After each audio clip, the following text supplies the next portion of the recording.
BRS పాలనలో వ్యవస్థలను నాశనం చేశారని కాంగ్రెస్ ఎమ్మెల్యే కోమటిరెడ్డి రాజగోపాల్ రెడ్డి ఫైర్ అయ్యారు. చౌటుప్పల్లో ప్రజా విజయోత్సవ కార్యక్రమంలో ఎమ్మెల్యే రాజగోపాల్ రెడ్డి పాల్గొన్నారు. గత ప్రభుత్వంలో ఆర్థిక వ్యవస్థను కేసీఆర్ నాశనం చేశారని మండిపడ్డారు. చేనేత కార్మికులను గత ప్రభుత్వం కేవలం ఓట్ల కోసమే వాడుకున్నారని ఆరోపించారు. చేనేత కార్మికులకు కాంగ్రెస్ ప్రభుత్వం అన్ని విధాలుగా న్యాయం చేస్తుందని కోమటిరెడ్డి రాజగోపాల్ రెడ్డి హామీ ఇచ్చారు. 10 సంవత్సరాల పాటు మీకు అధికారులు ఇస్తే ప్రజలు ఏం చేసిండ్రు? ఒక్క సంవత్సరానికి ఎందుకు ఇంత రాద్ధాంతం చేస్తుంది మీరు? ఒక్క సంవత్సరానికి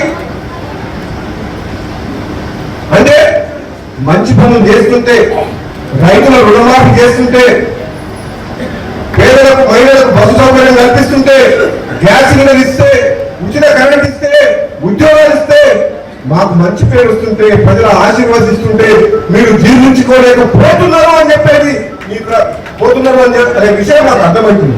మీ ఫ్రస్ట్రేషన్ అసలు ఎంత ఘోరంగా ఉందంటే, ఈ కాంగ్రెస్ పార్టీ ప్రభుత్వం వచ్చిన తర్వాత పేదల విషయంలో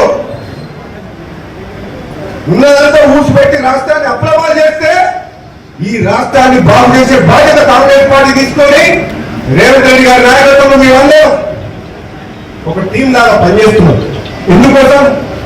ఆంధ్రమైన తెలంగాణని బాగా పెట్టాలని చెప్పి, ఈ తెలంగాణ కాపాడాలి, తెలంగాణ ప్రజల్ని కాపాడాలని చెప్పి కష్టపడుతున్నారు తప్ప